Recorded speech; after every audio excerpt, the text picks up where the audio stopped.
छत्तीसगढ़ विधानसभा के बजट सत्र की शुरुआत राज्यपाल रमन डेका के अभिभाषण से हुई। राज्यपाल ने विष्णुदेव साय सरकार की उपलब्धियों की जानकारी देने के साथ भविष्य की योजनाओं को प्रस्तुत किया। उन्होंने कहा कि प्रदेश में विकास की असीम संभावनाएं हैं और सरकार अंतिम व्यक्ति तक योजनाओं का लाभ पहुंचाने के लिए प्रतिबद्ध है। महिला सशक्तिकरण को प्राथमिकता देते हुए महतारी गौरव वर्ष मनाया जा रहा है। वहीं महतारी वंदन योजना से नक्सल प्रभावित महिलाओं को भी लाभ मिल रहा है। किसानों को आधुनिक तकनीक से जोड़कर कृषक उन्नति योजना के तहत आर्थिक सहयोग दिया जाएगा। राज्यपाल ने बताया कि नक्सलवाद के खिलाफ बड़ी सफलता मिली है। 532 नक्सली मारे गए, 2000 से अधिक ने आत्मसमर्पण किया। वहीं बस्तर अब आतंक के साए से बाहर आ रहा है। आइए आपको सुनाते हैं क्या कुछ कहा राज्यपाल ने।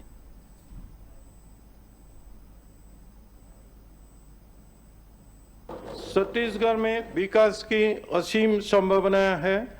यहाँ की सरल, सहज और मेहनत कर जनता की बदौलत मेरी सरकार इन संभावनाओं को साकार करने के दिशा में कड़ी मेहनत कर रही है। प्रत्येक नीति में यह सुस्त की है, इसके लागू होने से आखिरी पंक्ति में खरे नागरिक को किसी तरह से लाभ मिलेगा।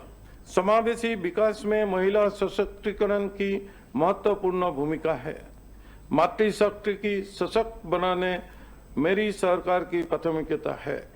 इसी सोच के साथ इस वर्ष की महतारी गौरव वर्ष के रूप में मनाया जा रही है। मेरी सरकार ने कृषक उन्नति योजना के तहत होली से पहले किसानों को 10,292 करोड़ रुपए का भुगतान करने का निर्णय लिया है। केंद्र से प्रधानमंत्री श्री नरेंद्र मोदी जी की सरकार भी किसान हितैषी सरकार है। छत्तीसगढ़ के 26,72,000 किसानों को प्रधानमंत्री किसान सम्मान निधि का लाभ मिल रहा है। हमने बीते 2 वर्ष में माओवादी आतंकवादी को समाप्त करने के दिशा में बड़ी सफलता प्राप्त की है। 532 माओवादी न्यूट्रलाइज किया है। 2704 माओवादियों ने आत्मसमर्पण किया तथा 2004 माओवादी गिरफ्तार किया गया है। प्रदेश तेजी से माओवादी आतंक से मुक्ति के दिशा में बढ़ रहा है।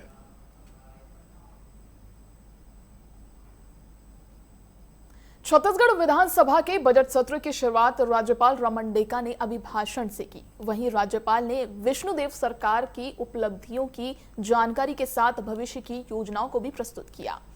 इस पर और अधिक जानकारी के लिए हमारे साथ ब्यूरो चीफ कुलेश्वर पांडे हमारे साथ जुड़ चुके हैं। कुलेश्वर, छत्तीसगढ़ विधानसभा के बजट सत्र की शुरुआत रमन डेका द्वारा की गई है, क्या कुछ बताना चाहेंगे अभी आप?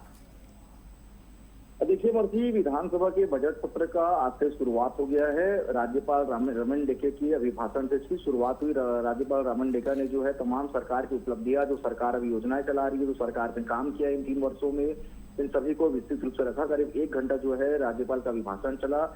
और खास बात यह कि विपक्ष भी बहुत शांति के साथ राज्यपाल का अभिभाषण सुनता रहा। नहीं तो आमतौर यही होता है कि जब राज्यपाल सरकार की उपलब्धियां बताते हैं तो विपक्ष हंगामा करता है, लेकिन आज कुछ अलग तस्वीर देखने को मिली।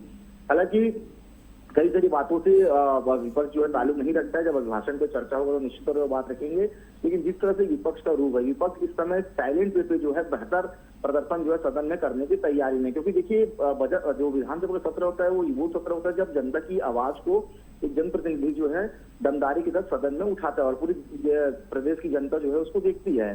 तो कुल मिलाकर सत्र की शुरुआत तो हुई है और कल जो है करीब 12:30 बजे विधानसभा में बजट पेश होगा। जिस तरह से भूपेश बघेल का बयान सामने, उनका साफ तौर पर कहना है कि बजट से इस बार हमें कुछ उम्मीद नहीं है, क्योंकि जिस तरह से राज्यपाल का भाषण था उसमें कुछ नया नहीं था, वही तोड़ के कुछ लाइन जो है एक्स्ट्रा उसमें एड ऑन कर दिया गया है।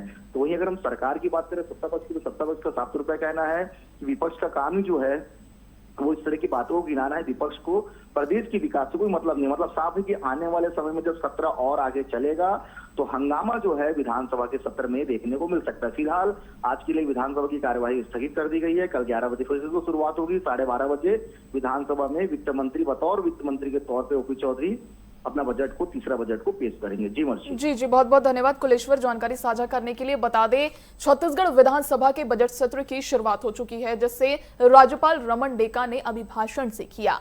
राज्यपाल ने विष्णुदेव साय सरकार की उपलब्धियों की जानकारी देने के साथ उनकी भविष्य की योजनाओं को भी प्रस्तुत किया। उन्होंने कहा कि प्रदेश में विकास की असीम संभावनाएं हैं और सरकार अंतिम व्यक्ति तक योजनाओं का लाभ पहुंचाने के लिए प्रतिबद्ध है। महिला सशक्तिकरण को प्राथमिकता देते हुए महतारी गौरव वर्ष मनाया जा रहा है। वहीं महतारी वंदन योजना से नक्सल प्रभावित महिलाओं को भी लाभ मिल रहा है।